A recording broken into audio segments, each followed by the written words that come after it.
Okay, so to start off, my project or my course project is about helping helping promote and prevent and treat mental illness to prevent future addicts.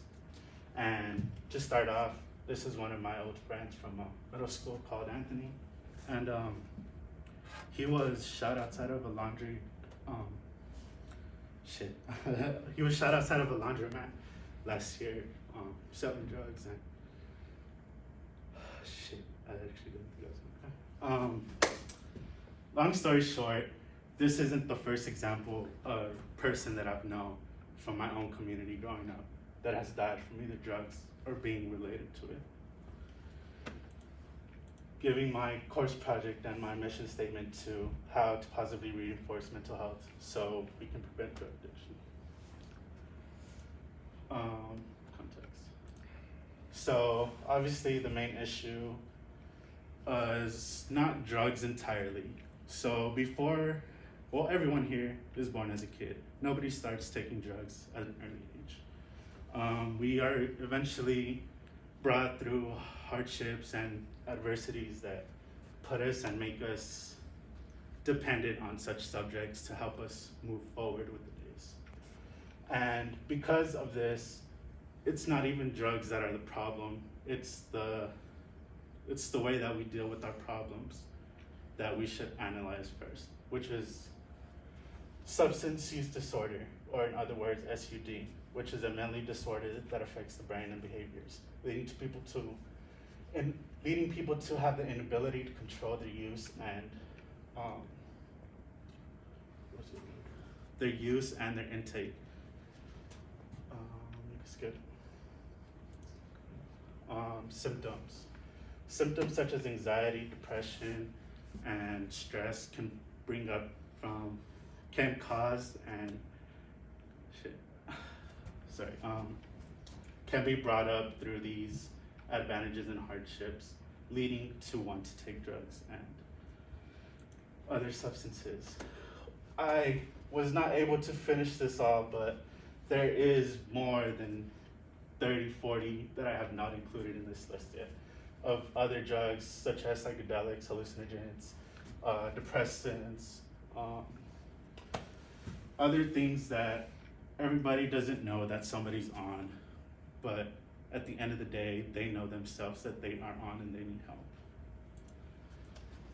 Reasons for use, as I've stated, can be through emotional pains and hardships, but it also can also be encouraged by through heartaches, or such as drugs doesn't always have a bad annotation leading to someone to actually be addicted to it. So stuff like parties and stuff can give a bad annotation and positive effect towards it, making people more subjective to being in use of it.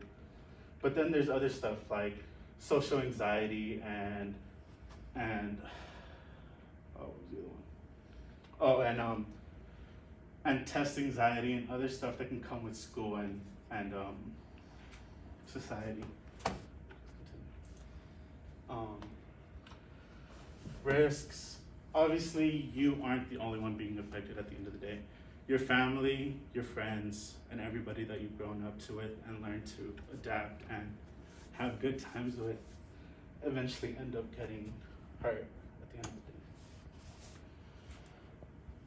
the day. Demographics.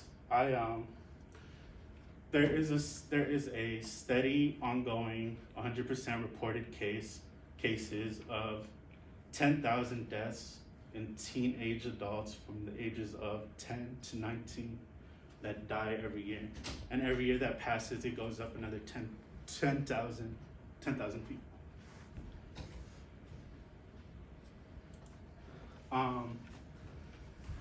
As such a big topic, and a topic such as drug abuse and drug addiction and mental illness cannot be simply treated or prevented in one day. Throughout time, you have to either talk to people like professional therapists or simply have someone to be by your side to listen to you at the end of the day.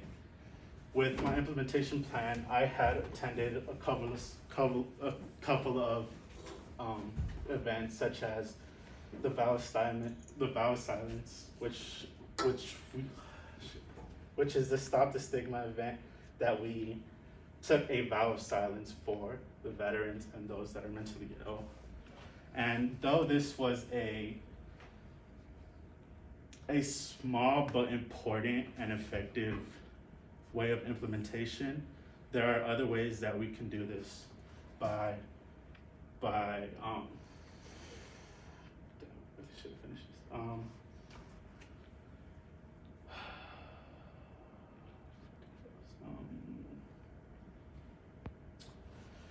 My 3 steps to solving this issue or problem were: 1, to find the person next to you and talk to them about anything or problems. Be there for them, support them, no matter what.